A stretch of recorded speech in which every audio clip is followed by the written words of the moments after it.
小周考试发挥不好，你是不是不太敢看自己的分数呢？每年的年末，我们都会给大家分析一下上一年的行业数据。2023年的数据其实 Music Trade 在9月底就出来了，不过我直到上周才下决心购买这个报告，还是有点不太敢看吧。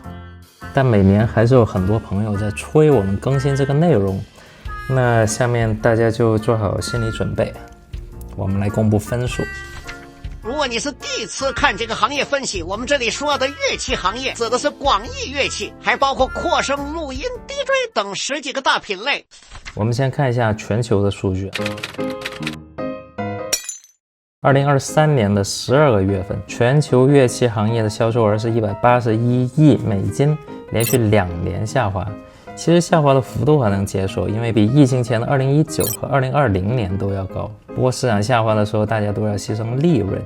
用全行业最大的公司雅马哈举个例子，2023年3月份到2024年3月份，利润下滑了26.6%。不过魔鬼都在细节里，留意业绩右上角的小数字，下方有解释，排除汇率的影响，业绩其实是下滑2.7%的。雅马哈的主要市场是欧美，如果日元贬值，他们赚到的欧元和美元结汇成日元的时候就会更多。官方没有列出排除汇率影响的利润，但一眼就知道下跌肯定超过了30%。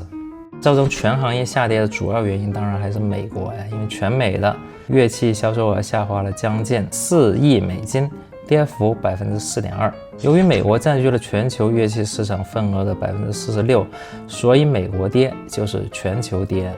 而日本市场其实是轻微上涨的，但由于汇率在2023年贬值，所以用美金来算是轻微下跌的。关键是日本的全球排名重新回到第2名，这是因为中国市场的销售额足足下滑了4亿美金，绝对值其实跟美国差不多，但下滑的幅度达到了25%。那利润下滑多少呢？举个夸张的例子，珠江钢琴2023年他们的收入下滑32%，净利润下滑95.23%。所以今年乐展我们差点都没找到珠江钢琴的展位。那其他国家就不分析了，我们整理了一个表，感兴趣的可以截图研究一下。那图的下方也列出了每个数据的出处。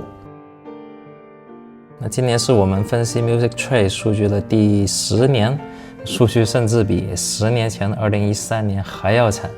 但好的一点是，市场的结构终于合理了。我们之前讲过很多次中国的乐器市场是被钢琴绑架的。疫情前的2019年，美国市场立式钢琴加上三角钢琴总共卖出去2.7万台，中国是57万台，是美国的20倍。事实上，中国人买走了全球75%的钢琴，这当然是不合理的。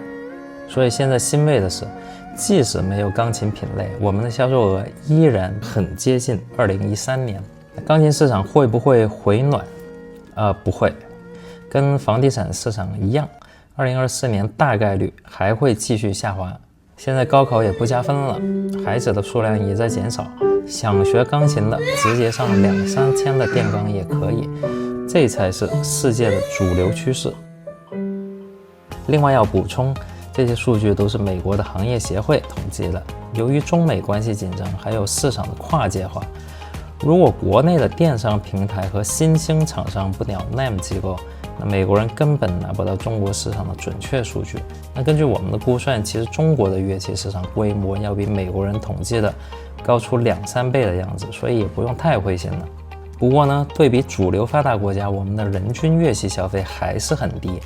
那美国每人平均每年消费25美金的乐器，中国是0.9美金。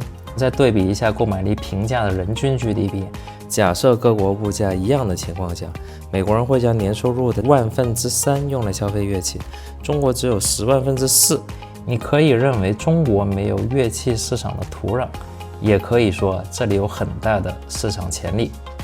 那根据惯例，我们还应该给大家分析一下微观的公司数据，但今年分析公司就有点得罪人了，算了。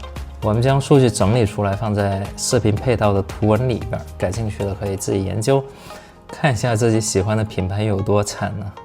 2023年只有扩声设备公司有较大的涨幅，这是因为疫情严重，2021年和2022年他们的业绩都腰斩了，2023年只是反弹回合理的水平，所以也不用羡慕呀。那最后2025年也到了，那恭喜发财是不可能了，但不发财我们还是可以干很多事情。那祝大家都能度过难关，身体健康，并且学会一项新技能。